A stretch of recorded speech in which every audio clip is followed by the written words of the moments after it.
Hey class, good morning, and welcome to week 5 of this class. We are close to halfway through.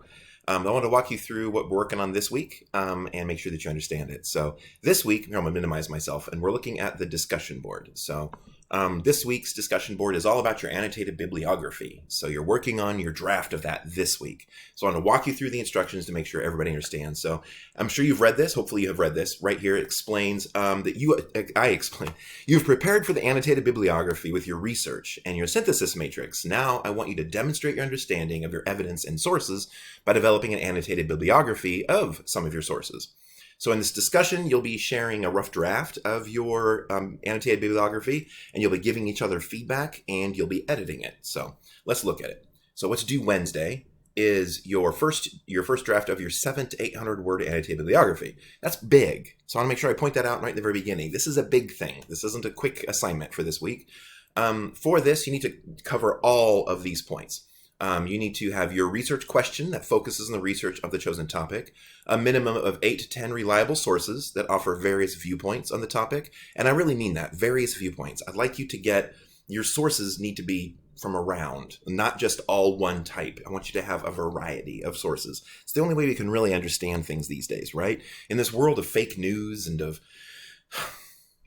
unreliable news, it's important to have a variety of input. So then I want to have 5 annotated sources with a summary and an analysis paragraph for each source. And I want you to know how you would use this, what your analysis of the source is, how you would use it. And then APA 7th edition citations and format. So I want to see that. Your reference that you'd use at the end, I want to make sure that you know how to do that. So yep. So I expect this draft to be rough, but it has to be complete for you to get all those points. So make sure you have all that stuff, even if it's not your final version. That's okay. Sunday, by then due Sunday, you need to go through and review, I say, one classmate's annotated bibliography. Try to choose a post that has not been reviewed yet.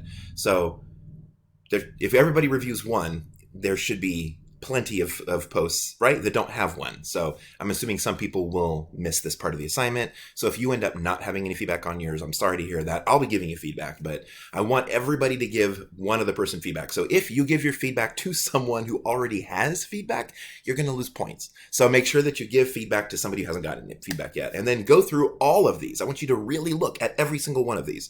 Does the writer include the research questions? Is the summary no more than 3 sentences? And I mean that. I don't want this to be huge in that way. Is the analysis related to the research questions?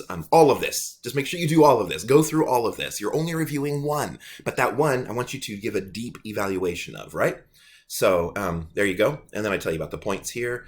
Hopefully that makes sense. So this week, you're working on your draft of your annotated bibliography. You're posting it, and then you're giving detailed feedback to one other classmate. And then I want you to take that feedback and edit your own. You're not publishing it right yet. That'll be next week. But I want you to use what the feedback you get to edit your annotated bibliography. It's a fun word to say. Hopefully that makes sense. If you have any questions about any of this, please let me know. And I'll see you guys on the discussion board.